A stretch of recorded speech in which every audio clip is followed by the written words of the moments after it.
Welcome back. It is Conservative Moms Week here on Mornings with Maria. We are speaking with conservative mothers about their concerns heading into the 2024 election, now 26 days away. Joining me now is Iowa Congresswoman Ashley Hinson. She's a member of the House Appropriations and China Select Committee. Congresswoman, I know you have two sons, Max and Jax. What topics are most important to you as a conservative mother in America? Well, good morning, Maria. And, I just literally got done with the morning rush of putting my kids off to school. One rides the bike, one rides the bus. And so for me, it's those kitchen table issues. And that's what I continue to hear from other Iowa moms driving minivans just like me. And so I think when you look at what's at stake 26 days from now, we have just a contrast, right? A strong economy and a safe country. That's what people really want to see. I believe President Trump has the solutions for that, and that's what I look forward to working on as a mom in Congress. But I think I know I'm frightened about this, and this is what I hear from so many people.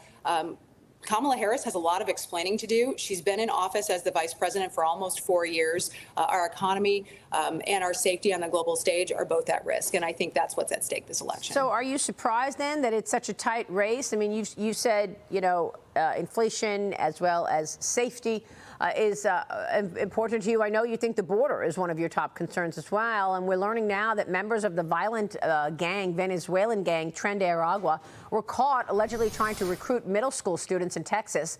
They reportedly were trying to train the kids for a large-scale shoplifting ring. A former U.S. Marshal also warned that it's very likely the gang members have enrolled in American schools, Congresswoman.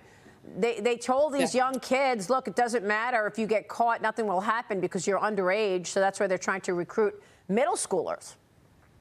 Right. And they're using platforms like TikTok to do it at the southern border, to run illegals across the southern border. A few years ago, when I was a reporter here in Cedar Rapids area, I interviewed cops all the time. They told me that, these gangs would recruit young kids, fill their backpacks with drugs, and then they'd send them all out together, because if they got caught, they'd just scatter. Cops wouldn't know which one to chase, right? So that is their tactic. And all this does is enable crime in our communities. So when you talk about those safety issues, it's, the fact that these gangs have targeted rainbow-colored fentanyl pills at our kids.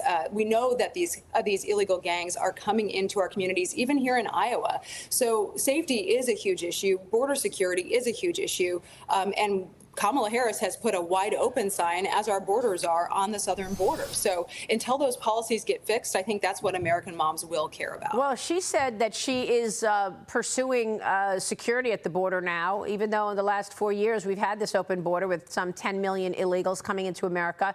Do you believe that she'll make a change in policy should she get in? Yeah, she said just a few days ago that she didn't want to change a single thing about what they've done the past couple of years, and she says her values haven't changed. So I think we should take her at her word for that. They have had years and years to fix the problem that they created. We've actually passed meaningful solutions to secure our southern border and, might I add, our northern border. So all of these issues, I think, are going to be at play in the next 26 days. And it's our job as conservative moms to go out and tell that story. Tell the story of what's happening at our grocery store. You mentioned Max and Jax. I mean, Max is 13 now. And so he eats bacon not just by the slice, but by the pound. So when I go to the store, I'm looking at all of those prices. I'm looking at the safety of my community. I'm looking at what's at stake for them. He's 13. I don't want him to be drafted into a hot war because of Joe Biden and Kamala Harris's weakness on the global stage. So I think that's where all of these issues interconnect. And, minivan driving moms like me are going to be making their ultimate decision on November 5th on those issues. Well, Todd Pyro, jump in here, because every time Kamala Harris discusses inflation, she does not discuss the $7 trillion in spending that took place in the last 4 years. Instead, she's blaming corporations, saying that they are price gouging. Right. Corporations and the billionaires that run them are all the evil people, not looking at the ultimate culprit, which is runaway government spending, and it's been that way for a long time under Democrat leadership. But, Congresswoman, if you've noticed, there's a report that the last couple weeks, Kamala Harris is really making a push for the sandwich generation, and that includes conservative moms, but it also includes all moms and all dads who also have to take care of a parent. So you and I look like we're in that sort of sandwich generation-ish, if you will. Is that push in these final weeks going to work? I don't think so, and that's why it's so imperative that members of Congress and up and down the ticket that we get out and tell the story of good conservative policy. I mean, you talk about her economic plans versus President Trump's economic plans. Look at returning as much of that revenue from the government back to the people. That's your money. It's not the government's money. My colleagues on the Appropriations Committee have said the quiet part out loud. They said they don't think we have a spending problem. They think we have a revenue problem. So that's what's at stake next year. A lot of those tax cuts are set to expire. Those are tax cuts that are targeted directly at the middle class and growing small businesses in this country. That's what I want to see drive the economy going forward. And that's how we get out of this mess, combined with reducing government spending. I think I voted against $6 trillion in government spending in my first term alone when Democrats had the trifecta there.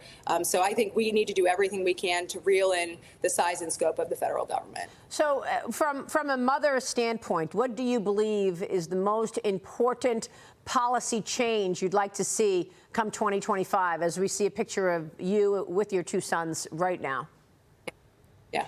Well, I think it comes down to energy. I heard you discussing energy prices just a few minutes ago. You know, when we look at unleashing American energy, that's how we remain competitive here in the United States, but also on the global stage. I do serve on the committee that deals with strategic competition with China. We know China is continually undermining our economy and our safety and security, might I add, as well. So I think unleashing American energy will make us not only competitive, but it will help us to support our allies around the world, in turn making everyone safer and helping our economy at the same time. Congresswoman, thank you.